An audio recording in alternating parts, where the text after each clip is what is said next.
বাট মই তামিলনাডুত থাকোঁ সেইকাৰণে মই তামিলনাডুৰ বিষয়লৈ সৰু সৰু কথা ক'বলৈ বিচাৰিছোঁ আৰু এইটো মামাৰ কাৰণে অসমৰ মামাৰ কাৰণে এটা নিউজ তো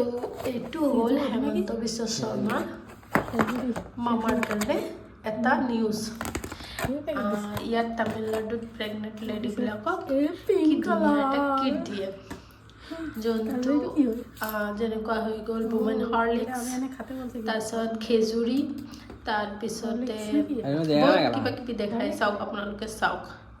এইটো যদি আমাৰ অসমতো যদি এনেকুৱা প্ৰেগনেণ্ট লেডিবিলাকক এনেকুৱা এটা কিট দিলে মামা কিমান ভাল হ'ব মামা আপুনি কিবা এটা ব্যৱস্থা কৰক মামা কিমান ধুনীয়া চাওক 3 মাহতে এইটো এটা কিট দিয়ে 7 মাহত দিয়ে ফিৰ 9 মাহত দিয়ে আৰু এইবিলাক দিয়ে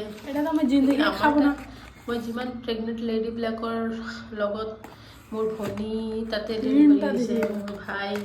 ভাইৰ বোৱাৰী তাতে ডেলিভাৰী হৈছে লেকিন কোনো নাই মইতো তামিলনাডুত থকা আজি 25-26 বছৰ হৈ গৈছে মই তামিলনাডু গভৰ্ণমেণ্টক বহুত বহুত থেংক ইউ ক'ব পাৰোঁ কৈছোঁ চালিন ছাৰক লেকিন মই মামাকো ক'ব বিচাৰোঁ যে আমাৰ অসমৰ প্ৰেগনেণ্ট লেডিবিলাকক আপুনি এনেকুৱা এটা গিফ্ট দিয়ক যাতে সিহঁতে হেপ্পী হৈ যাওক